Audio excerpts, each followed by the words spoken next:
श्री राम बच्चों, सरस्वती क्लासेस की हिंदी की कक्षा में मैं अंजलि तिवारी एक बार पुनः आप सभी का बहुत बहुत स्वागत एवं अभिनंदन करती हूँ। बच्चों, आज मैं आप लोगों के समक्ष रूपक अलंकार को लेकर उपस्थित हूँ, जो कि आपके परीक्षा की दृष्टि से बहुत ही ज्यादा महत्वपूर्ण है और यहाँ से 100% परीक्षा में प्रश्न पूछे जाने की संभावना है।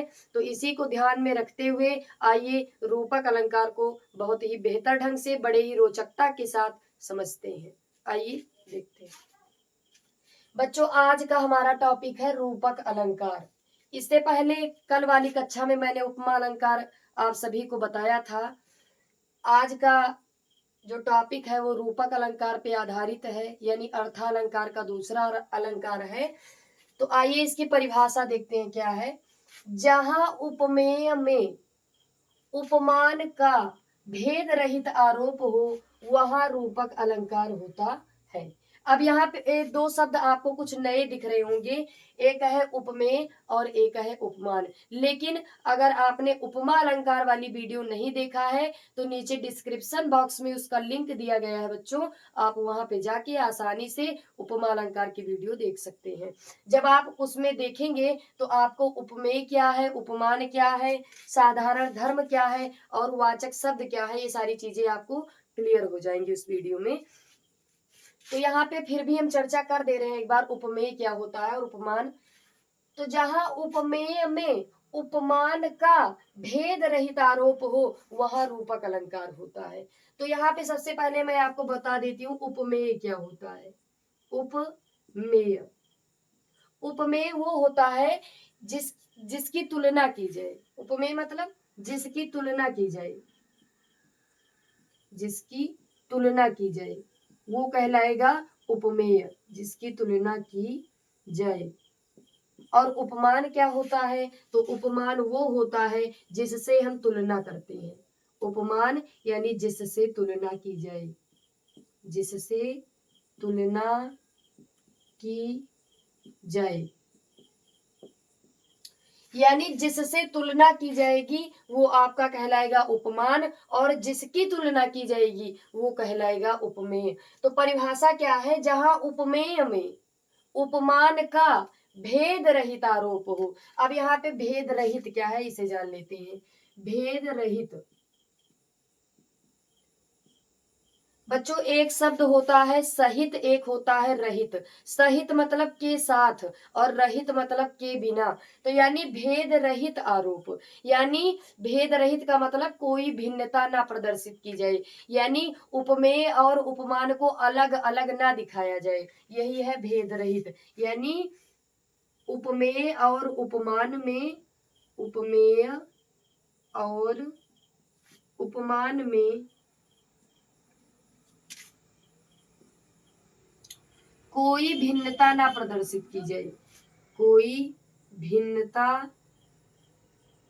ना प्रदर्शित की जाए, ना प्रदर्शित की जाए।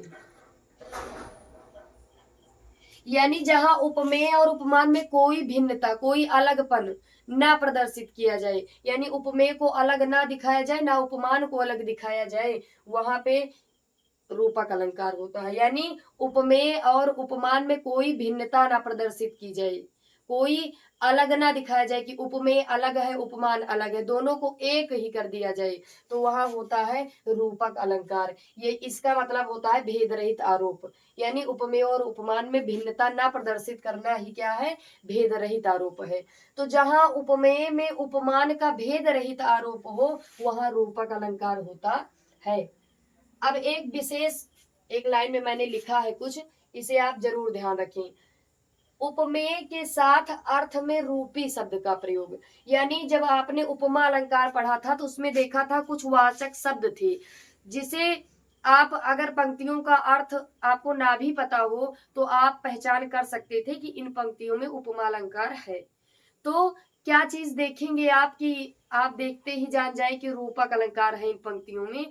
तो देखिए, उपमेय के साथ यानी जिसकी तुलना की जाएगी उसके साथ अर्थ में, यानी जब कोई लाइन दी होगी आपको और उसका अर्थ हिंदी में लिखा होगा तो उपमेय के साथ अर्थ में आपको रूपी शब्द देखने को मिलेगा।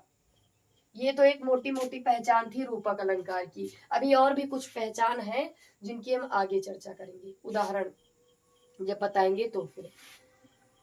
तो यहाँ पे क्लियर हो गया होगा आपको, उपमेय के साथ अर्थ में रूपी शब्द का प्रयोग देखने को मिलेगा हमें और आपको रूपक अलंकार में। अब आइए उदाहरण देखते हैं।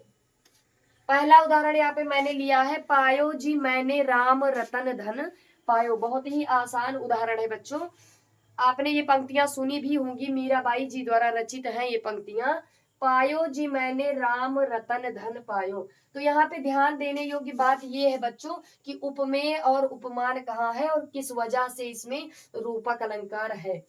तो यहाँ पे देखिए राम रतन, यानी रूपक अलंकार की एक पहचान यह भी होती है कि उपमेय और उपमान दोनों पास पास रखे हुए होते हैं और उनके बीच में योजक चिन्ह देखने को आपको हर जगह लगभग लगभग मिलेगा, सब जगह नहीं कह सकते हैं, लेकिन प्रायः आपको योजक चिन्ह उपमेय और उपमान के बीच में रूपक अलंकार में देखने को मिलेगा।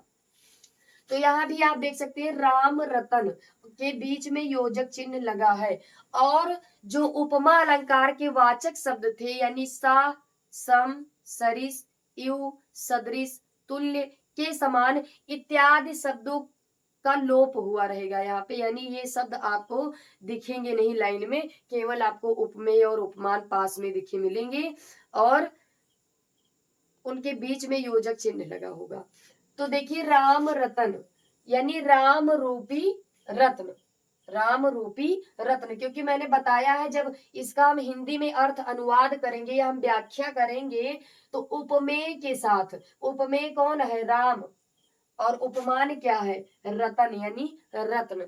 तो यहाँ देखिए उपमेय के साथ में हम राम रूपी रत्न बोलेंगे, यानी उपमेय के साथ में हमें अर्थ जब हम इसका निकालेंगे तो रूपी शब्द देखने को मिलेगा। तो यानी राम रूपी रत्न, इसका अर्थ क्या होगा, पायो जी मैंने राम रतन धन पायो, यानी मीराबाई जी कह रही हैं कि मैंने राम रूपी रत्न को पा लिया है, या राम रूपी बड़े धन को पा लिया है मैंने। तो यहाँ पे देखिए राम रूपी रत्न, तो यानी राम रतन, यहाँ पे उपमेय उपमान हो जाएंगे और इनके बीच में आपको योजक चिन्ह भी दिख रहा होगा।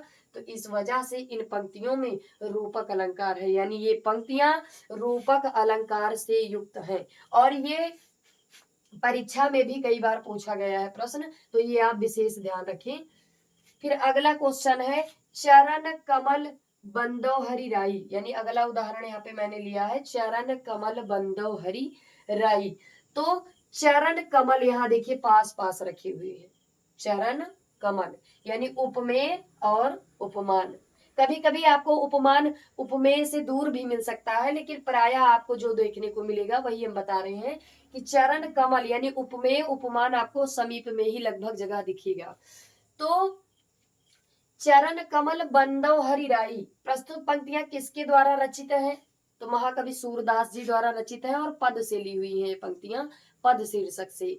यानी कभी कभी परीक्षा में प्रश्न इस तरह से भी पूछ लिया जाता है, कोई एक पंक्ति दी हुई होगी आपको और पूछेगा कि ये किस शीर्षक से ली हुई पंक्तियां हैं और इनका रचनाकार कौन है, तो इसलिए आप इसे भी ध्यान रखें कि ये पंक्तियां लिखी किसके द्वारा गई हैं।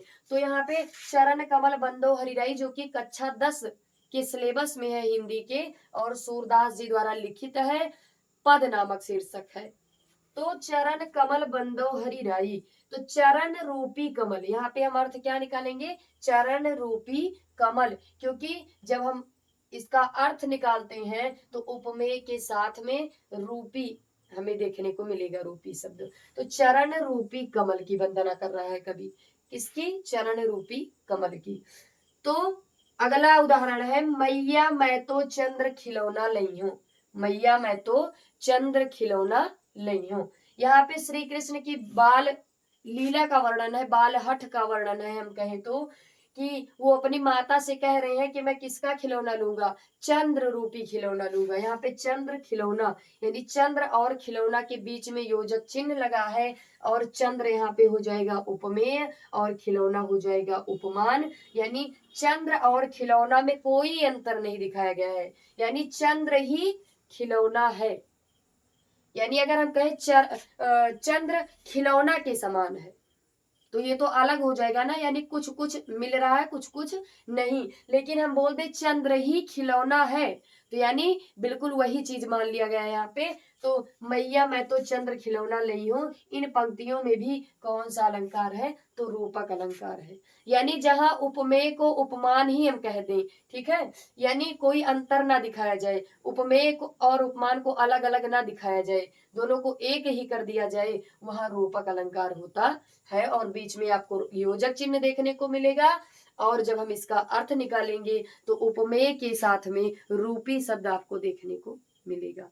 तो बच्चों आशा करते हैं आपको रूपक अलंकार की वीडियो निसंदेह अच्छी लगी होगी। अगर अच्छी लगी हो तो हमारे प्यारे से चैनल सरस्वती क्लासेस को सब्सक्राइब एवं वीडियो को लाइक अवश्य करें। कल हम पुनः उपस्थित होंगे अलंकार के अगले वीडियो के साथ। तब तक के लिए जय सिया राम, जय जय सिया राम।